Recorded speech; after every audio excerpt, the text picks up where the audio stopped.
Welcome. I'm Janelle Shires, Youth and Family Program Director here at the Center for Spiritual Living in Seattle.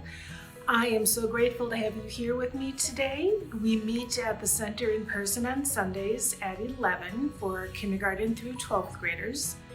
And you can click on subscribe below if you can't come to the center so that you know when videos will be posted so that you can view them and share them with your family. We are talking about Muslim foundations based on our Golden Thread of Truth curriculum, and today's topic is generosity. And we are focusing on the saying that it is blessed to give than to receive. Mohammad says that having that righteous, pious, remember the devotion from last week, of that doing good in your life will lead to paradise. And our belief is that paradise is heaven on earth.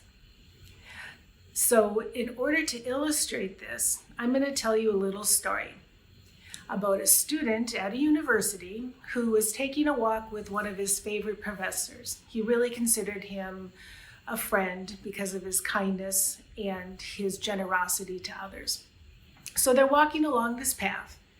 And the student sees this pair of shoes by the side of the path and says, "Oh, professor, wouldn't it be funny if we hid those shoes and then hid behind a bush to see what happened?"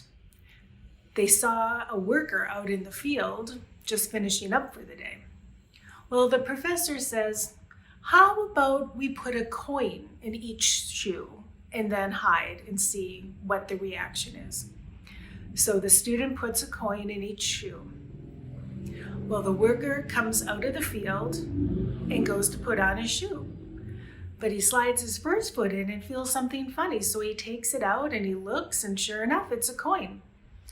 And he was just amazed, and he put it in his pocket. So then he goes to put on his second shoe.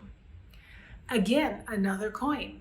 Well, this time, instead of just putting it in his pocket, he bends down on his knees and he says, "Oh, thank you, thank you, thank you. My wife is so sick and I couldn't afford the medicine and we're low on food for my child. This will be so helpful. Thank you, thank you." Not even knowing who sent it. And off he goes.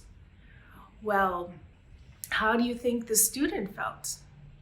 The professor just said that was being generous. And so he could have played his trick. But how do you think he would have felt? I'm thinking he probably would have felt a little guilty, especially having seen the loving, positive gratitude reaction of the worker. So with your children, and it doesn't matter the age, something you can do at home is find something that you can give out to people. It could just be a little note of kindness. You could give out coins yourself, or if you have some flowers, just hand out some flowers and see how that act of giving feels to you all. And with your children, you can talk to people, you can talk to them about people who they see as generous and what makes them generous. Have that discussion. And how is your family generous? Here at the center, we're currently doing our intentional giving, and we've been doing a lot of discussion about that giving aspect. So thank you for joining me today, and I look forward to hearing about what your family's doing with this lesson. Let me know.